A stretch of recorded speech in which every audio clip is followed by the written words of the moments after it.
Hi, I'm Aaron Perry. I'm an alderman in the city of Waukesha. I'm also the marketing and public relations manager here at the VACK group at VACK Regency at 280 Regency Court, a platform for entrepreneurs to share ideas, as well as a real estate investment company investing in our area. It's also the home to Malkin Solutions, an international and nationwide consulting group, improving both small and large businesses, their processes, and their training. I'm super pumped today to be joined with someone who I've listened to and watched on TV for quite a while, Mr. Doug Russell. Thanks for joining us today. Thanks for having me, Aaron. So we're going to touch on a variety of topics. Should be no shocker. Some of them are going to be sports and some of them are going to be media. And like I always do, we're going to do 3 fun questions at the very end, which he doesn't know yet. So, and I'll either answer them with you or I won't. Okay. One of the two. All right. I'll tell you what. Let's start with the Bucks. It's their off season, and it didn't end, of course, the way they always want to this year. But you've had a lot to do with covering the arena and its progress. Talk to us a little bit about what that experience has been like, and what do you think is their upcoming season going to be like? Well, I think fans are going to love the arena. Number one. There's going to be an open house coming up, I think, at the end of next week or August 26th. Oh, cool. Okay. So fans can come in and take a look for themselves. And I think there's a lot of Milwaukeeans and a lot of Wisconsinites that have been to the Bradley Center over the last 30 years since it opened, and maybe haven't experienced some of the other places around either the NBA or the NHL major indoor venues.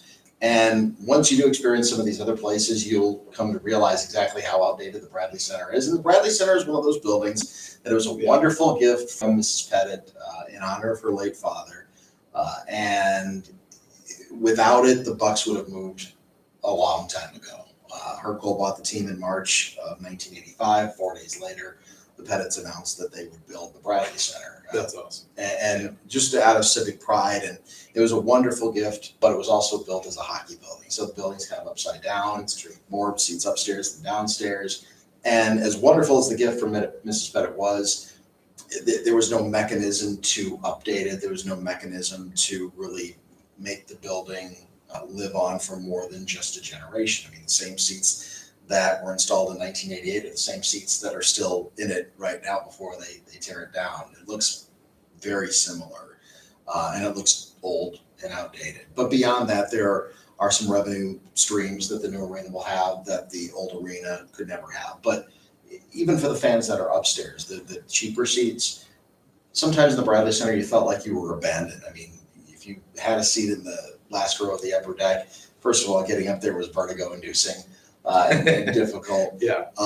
And you just felt like you were alone on an island. Whereas at this new arena, I mean, you kind of walk in from the top and then go down from the upper deck. So there are concourses behind the last row, and then there's the coolest place for me in the new arena is a place called the Panorama Club, and it's open to all season ticket or all ticket holders, not season ticket holders, all ticket holders for the game. And it's at the very top of the arena, above all of the seats.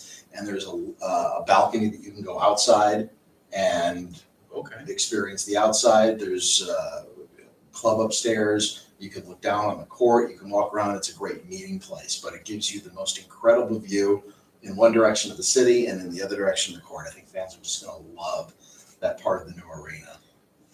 Yeah, it really seems like it's going to be a very different experience. Much different experience and a modern experience. And it's so much more bright and open, and the touch points will, I think, blow fans away. There's a fireplace, for crying out loud, that is about 36 feet long in the main concourse. 36 feet? Yes. Okay.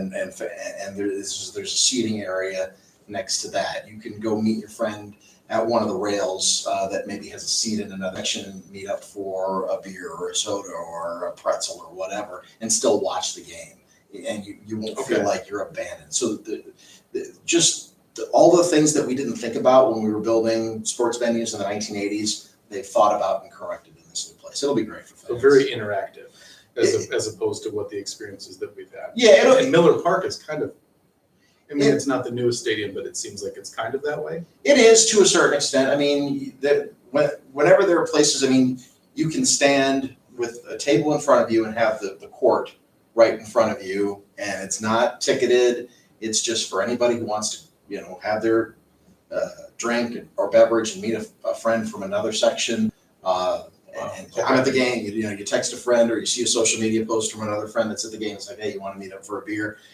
We'll meet outside of section 212 or whatever, and you can watch the game for however long you want to from there. So I think it's just a more open, friendly, it almost gives off the feel of like a collaborative work environment, but you're at a game or a concert. Okay. Yeah, the word modern comes to mind when Very I've modern. seen the pictures that you've posted out there on social media and other people as well. Going to players on the court, I'm a big fan of Giannis. That's a stretch. That's the first time I've heard that. I know, I'm going out on a limb right there. I've actually never seen a player like him, but in your all-time, I know this is one of those questions that get asked on talk radio a lot, but where would he rank on your top players of all time that you've seen? That's hard to answer because the book isn't anywhere complete on Giannis yet. That's true. If he develops a jump shot and a reliable jump shot, the sky's the limit. The best player that I ever saw, I used to say Jordan, because he did things that you didn't see. Yeah. Defense. I mean, if you watch Jordan play at court level in his prime, Yeah. playing defense, it would blow your mind if you appreciate great basketball. And you look at the things that LeBron James has done. It's hard to say that one is better than the other. I think that They're different. they're different players. Is LeBron greater than Jordan? Is Jordan greater than LeBron? I think that you can make a reasonable argument either way. Now, where does Giannis stand in that? He's not in that echelon yet, but he does things that you've never seen before on a basketball court. He That is can true. go from 3 dribbles from one end of the court to the other. You don't see that. Athletes aren't supposed to do that. Right. If he develops that jump shot, he will be completely unguardable. But when he takes it strong to the basket, he's very difficult to contain right now. And the way that he's able to do so many things at his size, that's what makes him really special. Yeah, I think of a player like James Harden, and I think of But he's a shooter. right. But I look at like players like LeBron who are just a physical specimen that can play defense and offense and everything. But he can't really guard Giannis if he goes to the hoop. Right. He can guard Harden. Yes. Yeah. Sorry, I like Giannis a lot. So. No, and you should. And he's a great young man. Yeah. Wants to be here. Yeah, that's another thing too. His dedication here is great. When he was drafted, he moved his whole family from Greece to the United States. He still lives. His mom lives upstairs. His dad, unfortunately, tragically passed away of a heart attack about a year ago. But they all kind of live near each other in the same building. One brother has just gone into the NBA, and another brother has had a cup of coffee in the NBA. So they're all kind of playing professional basketball, the 4 brothers. Yeah, that's amazing. Let's change gears to the Brewers. Okay. Brewers having quite a season. Only, I believe, 2-3 games back of the Cubs right now. As I say, as we tape this. Right. As we tape Right. Currently. 3, it could be 2. Yeah. Brewers were leading the Cubs. Ryan Braun's having a good day today. 2 home runs as we tape this. So I want to get your perspective as someone who's covered them for a long time. Mm-hmm. I went to a game earlier this year, and I've been to Busch Stadium this year. I've been there a lot. I've been to Wrigley. I have not seen the type of electricity at Miller Park as I saw this year. And I don't know why that is, actually. I mean, there's a very distinct possibility they're going to make the playoffs. Why do you think that the fan base is so fired up this year? And what do you think their chances are that they do make the postseason? I'm going to rewind the clock just a little bit. I'm going to go back to 2007 and then 2008. Okay. 2007, you kind of felt like they were on the precipice of something that could be really cool. In 2008, they got off to a fast start. They traded for CC Sabathia in early July before the All-Star break. He went on a tear. They played great ball in August, and then in September they forgot how to win baseball games. Medios got fired. That's baseball. Yeah. And it absolutely is baseball. But the most electric that I've ever walked into any baseball stadium, and I've covered the World Series, I've covered playoffs in multiple cities. The most electric I've ever walked into a ballpark in my life was September 28th, 2008. Okay. And that was the day that the Brewers clinched the wild card. It was a game against the Cubs. Even better. Even better. They needed help. They needed the Marlins to beat the Mets at Shea Stadium, the final game ever. It turned out to be the final game ever at Shea Stadium. Okay. And you walked in thinking that if everything goes well today, this 26-year drought of not going to the playoffs, when your best player was John Jaha or David Nielsen, when your opening day starter was a Rafael Roque, and all of these things were true. Look it up. Yeah. Dreadful baseball that Brewers fans had to suffer through. 5,000 fans at County Stadium on an April evening. Just as bad of a situation baseball-wise as you could possibly imagine the Brewers fans stuck with and suffered through. But you walked into that stadium thinking that if they win today, anything can happen in October. New generation. It's a new generation. World Series is possible. Goofy things happen in October. Now they won that game. CC Sabathia had an amazing performance. Ryan Braun with a big home run in the 8th inning that just, if the roof was on that day, just blew the roof right off the place. And then after they won the game, they had to sit around and wait 30 minutes watching the scoreboard. I remember that now. Waiting for the Marlins to beat the Mets. And Wes Helms, a former Brewer, had a big home run for the Marlins that day. And the place went nuts at Miller Park. Didn't CC pitch on 3 days rest? Pitched on 3 days rest, pitched a complete game. Wow. And the just place went bonkers because it was just this feeling of relief, like it had been building for over a quarter century, and then just the dam burst. And that's the most electric that Miller Park has ever been for me. I know they got to the playoffs in 2011. They came within 2 games of going to the World Series. This year, it seems like Brewers fans are expecting great things. And I think that's the difference. The expectation of, hey, we've gotten a taste of the playoffs before. Now let's make that next step. I think that's the answer to the question that I didn't know. Yeah, I think that's right. There was more of an expectation there. Yeah. I think that's. And the way that they played last year, I mean, they were only 1 game out of the playoffs a year ago. So you want to see progress, and you bring in a guy like Lorenzo Cain, who's having a very good season. Christian Yelich, very good player. Christian Yelich is having an outstanding season. These are players that have panned out for the Brewers, and if they can just get a little bit more pitching, I think Brewers fans have this expectation that, absolutely, great things could happen, and the playoffs are within reach. Now, do I predict them to get to the playoffs? There's 6 weeks left to play in the regular season. And the last 6 weeks of the season, that's unquote pennant race stuff, and anything can happen. So we'll see. You could be 2-3 games out with a week left and still make the playoffs, of course. So, but I want to touch on golf and of course the Packers. But you've lived a variety of places. Lived here obviously a long time. You live in Waukesha. Mm-hmm. Talk to me a little about what your view is on how development and investment in an area that has successful sports teams. The Badgers do well. The Bucks are doing much better. The Packers, of course, and now the Brewers. What kind of an impact do you think developmentally and economically does that have on a region or a state? Well, I think that when you have teams, and the great thing about sports is they bring sports together. If I have a non-esh political as much as I can, because I don't want to dive into you're the politician. If I will say one thing about our current president, he's the first official that has used sports to divide people. Okay. Sports is supposed to bring people together, and it almost always does. True. Whether it's in misery, whether it's in elation.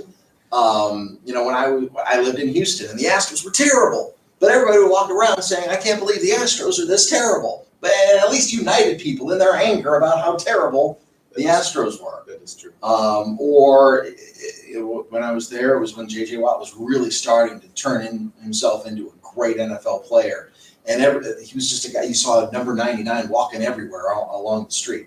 And I think what that can do, to have something that you can unite around or rally around, gives a sense of community. And the more sense of community that people have, then that's going to spur on any kind of economic development. It helps when the teams are good.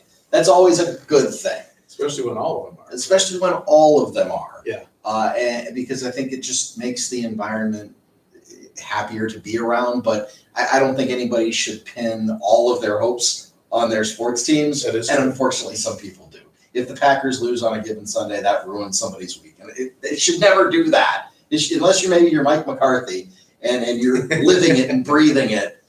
But if you're a plumber, an electrician, if you're an accountant, a school teacher, an alderman, it shouldn't ruin your week.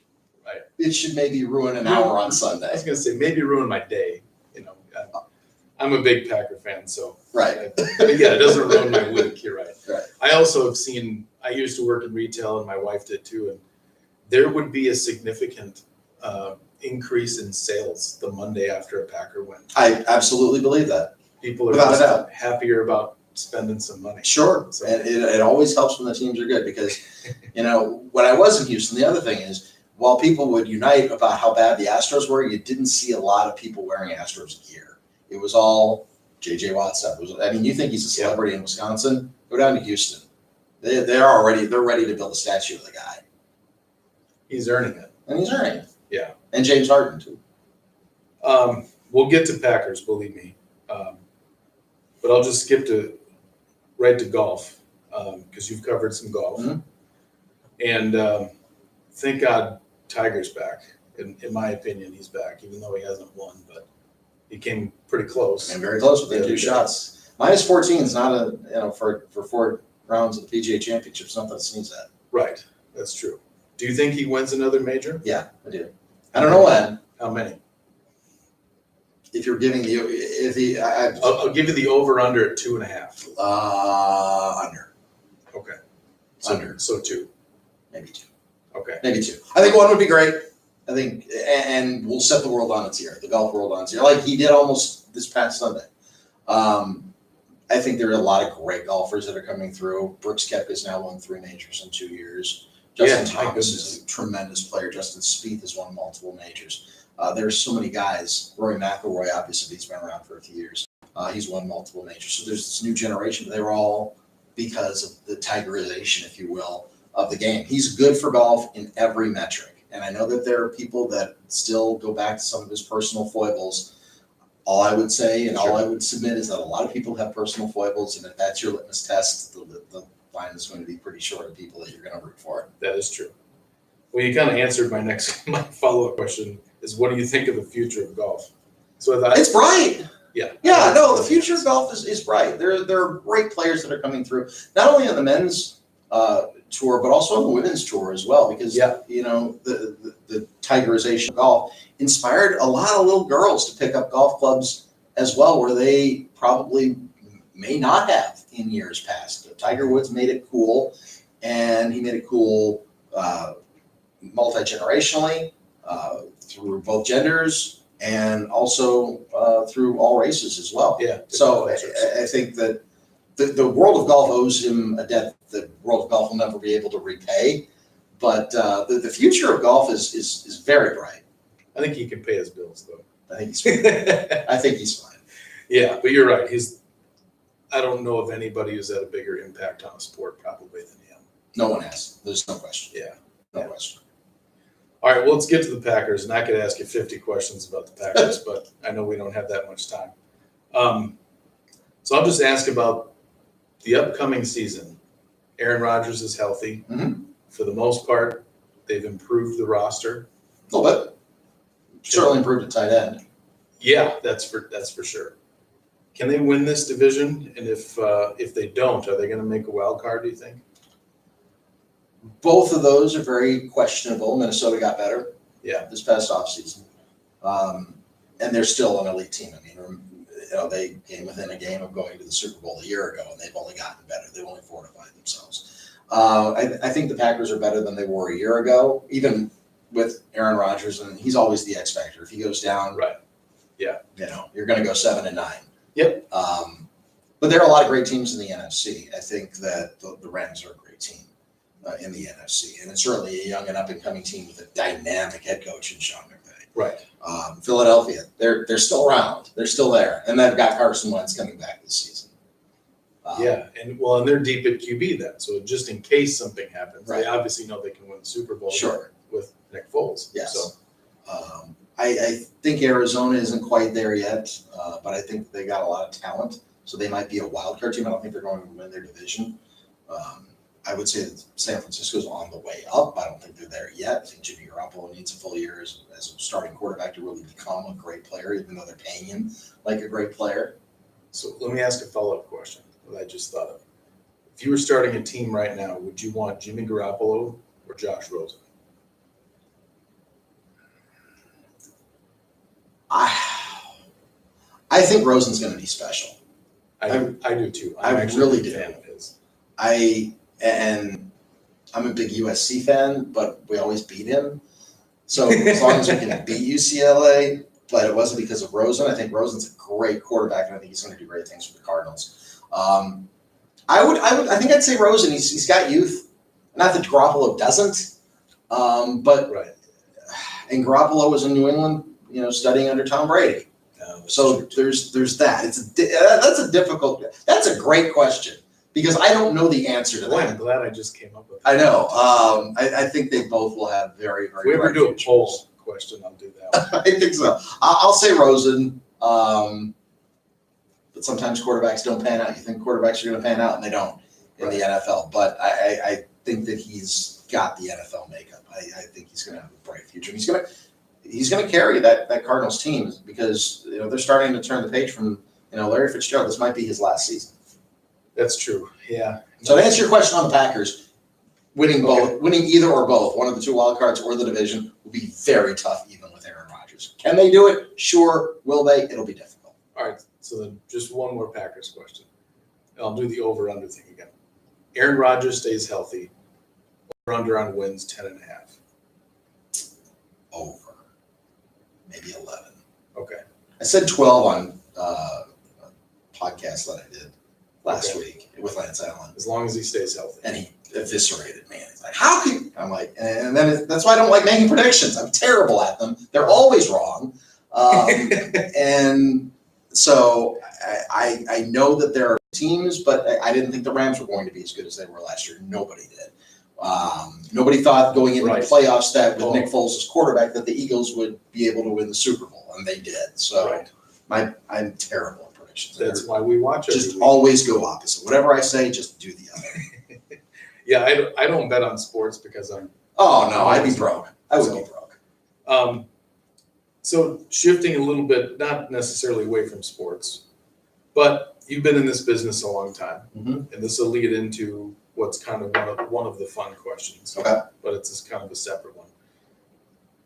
I really respect your profession. My dad worked in the media, and he did radio. I think he did a little bit of TV as well. What advice would you give to somebody that wants to get into this profession and have a long, successful career at it?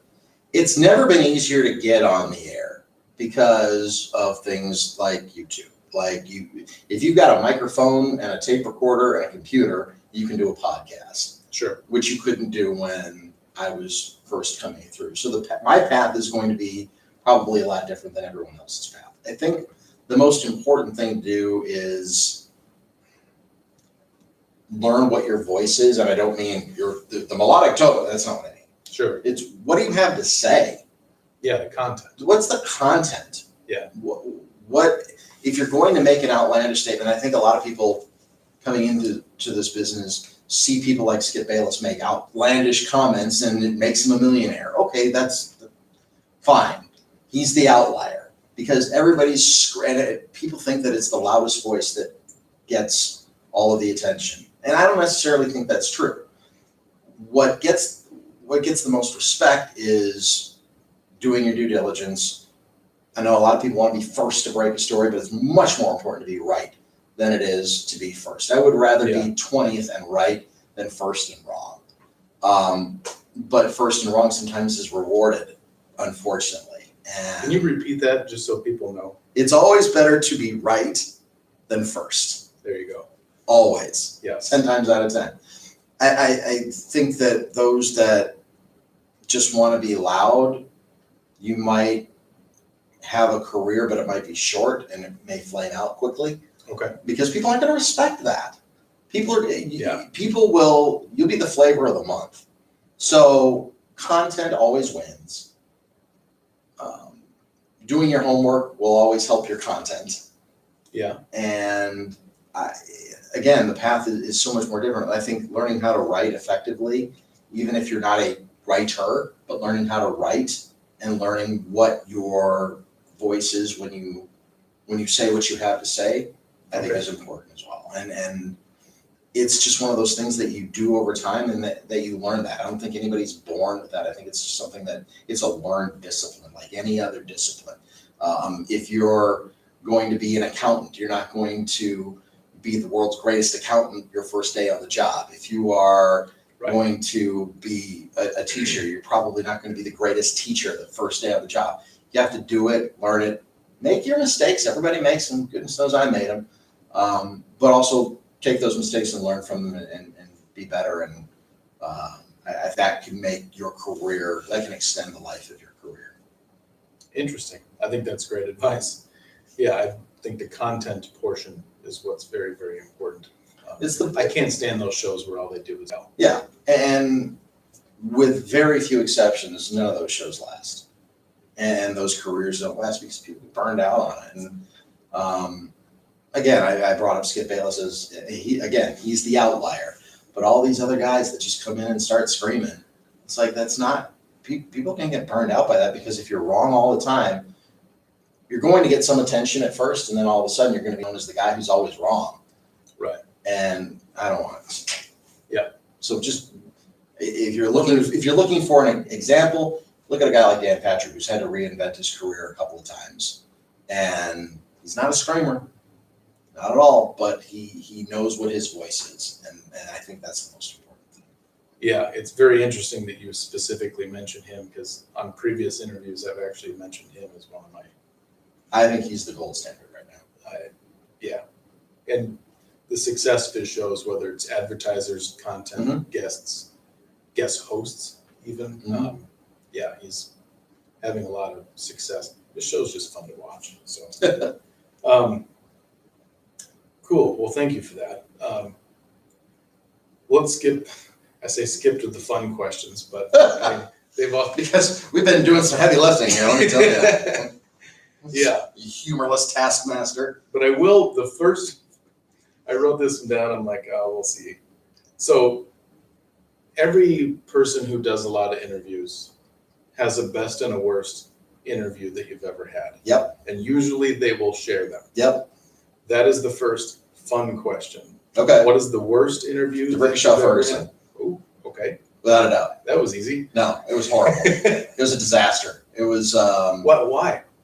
It was just one word answers. Yes. What had happened was I was doing a show on Sporting News Radio the year that he was in the scouting combine, and I was not prepped for it. If you're going to do an interview, at least try to prep for it. And the producer, I was guest hosting that day, but his usual host would take any guest. You got him? All right, boom, let's put him on the air. Okay. That's not how I work. But the producer said, you got to bring Sean Ferguson on. And I'm like, why? Okay, Is this when he was with the Jets? This is when he was at the scouting combine. Oh, before he was drafted. This was before he was drafted. Okay. So I'm like, okay, offensive lineman to break Sean Ferguson. And I tried to cobble together a few questions. I asked 7 questions in 45 seconds.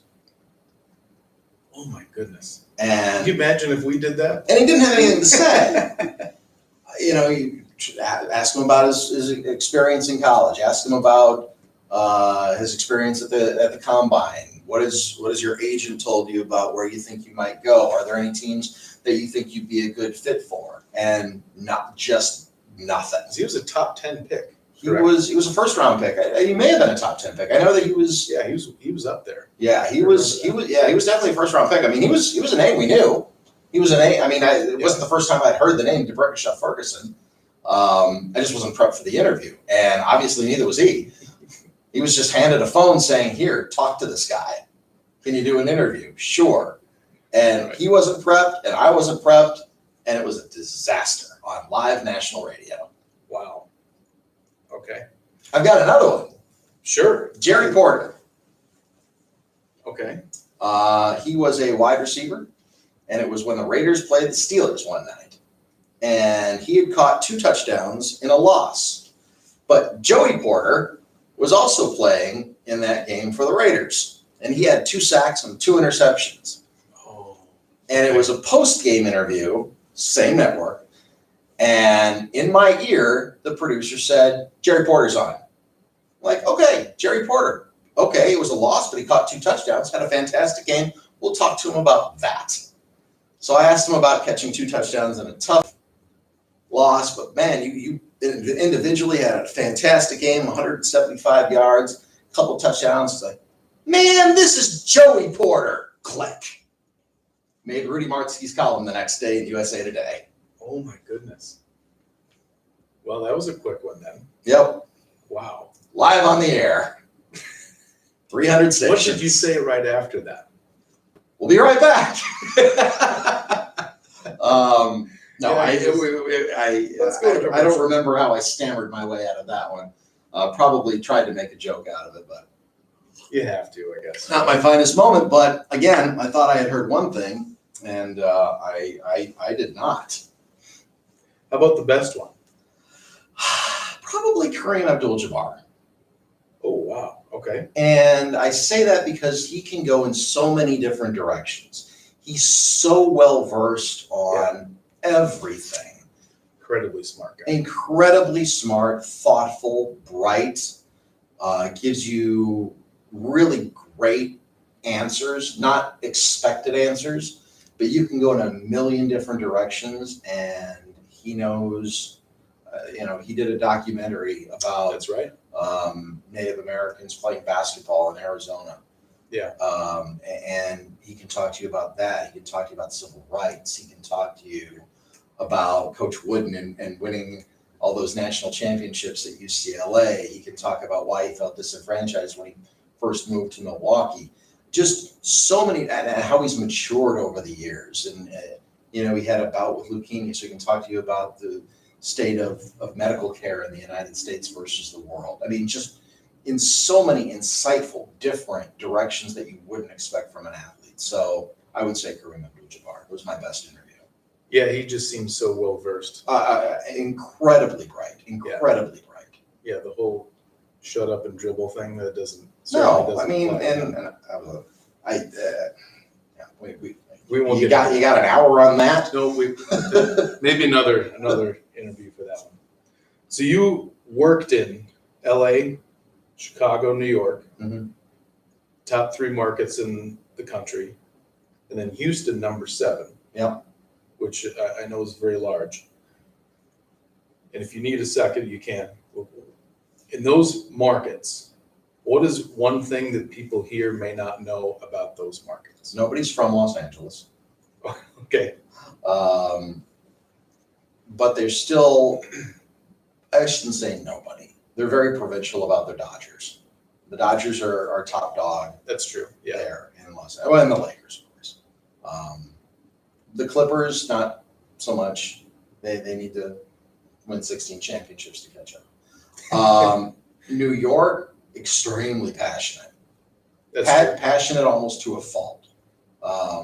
We had a caller, Jerome in Manhattan, and he's a famous caller on WFAN. I was on a different station, but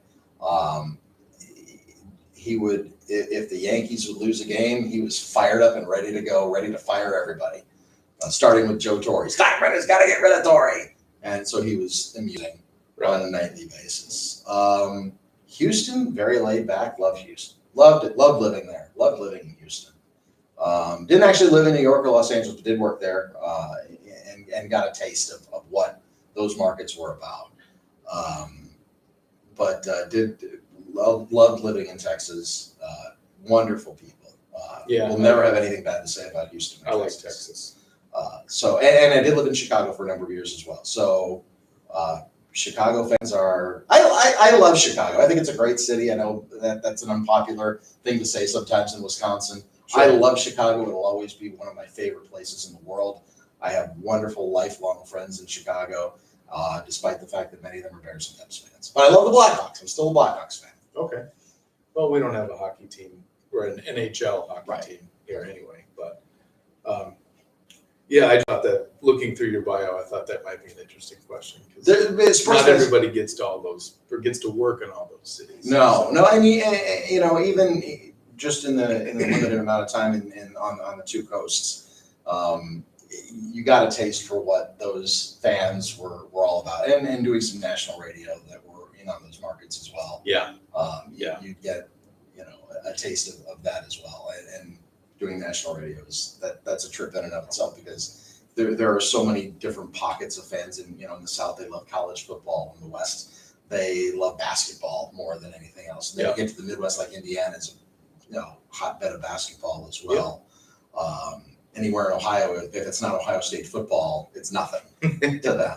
Yeah, that is true. So every place has their thing. Not to put you on the spot, but when I looked at that, I was like, so he worked in the top 4 markets, and maybe you did, but Houston's actually number 7. Do you know what number 4 is? Number 4, I think it's San Francisco, Oakland, isn't it? Philly. Okay. I was surprised. I didn't know it would be Philly. Very passionate in Philadelphia. Oh, yeah. Well. Very, very passionate. Goodness. Milwaukee's 36. Okay. That sounds about right. We've been 36 for a while. Last one, and I know you've, I know you know your history and you've done on other broadcasters and stuff like that. I've heard you talk on the radio about when certain ones have either retired or passed away. But what are 2 of your favorite broadcasters ever? Vin Scully. I would listen to him read a phone book and be enthralled for hours. Just the melodic tones, the weaving in stories. I think we've got a great one in Bob Uecker as well. Sure. We've been spoiled by someone who just weaves in stories. Yeah, I'll take him out of it just so you don't have to say the hometown one. Fair enough. Vin Scully. Vin Scully is number 1 for me, and he also did a multitude of different sports as well. That's right. Yeah. He even did golf. He did golf. He did football. So for me, he's far and away number 1. I think that Chick Hearn on basketball was so unbelievable, and he's passed away. The voice of the Lakers for so many years, never missed a game. There's a statue outside the Staples Center for him. I think that he's just he was the voice of Southern California for so long, and the amount of respect that I have for him. I never got in on Chuck Gowdy, or Kirk Gowdy rather.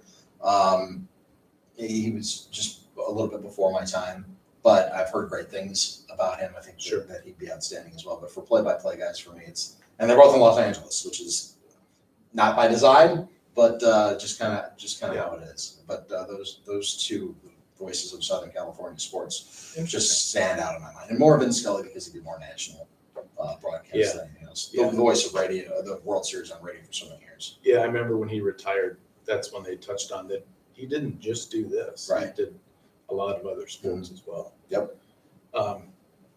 Anything else you want to add? I think that we're blessed here in southeastern Wisconsin to have some great sports. I think that we got some great announcers. You want to talk about announcers? I think the Brewers have some outstanding announcers right now. Brian Anderson is one of the best and one of the most versatile guys that you're ever going to find. Jeff Levering on radio is one of the great young up-and-coming broadcasters. If you do he does college basketball during his off season. He's great at that as well. So just a couple of really good play-by-play announcers here in Wisconsin that maybe don't get a lot of recognition that probably should. That's true. Well, Doug, this has been a really good thrill for me. Well, I appreciate it. Having watched you and listened to you for quite a while, so I really appreciate your time today. You're very welcome. And Thanks for having me. Thanks for all the info. Absolutely. Thank you, sir. Absolutely.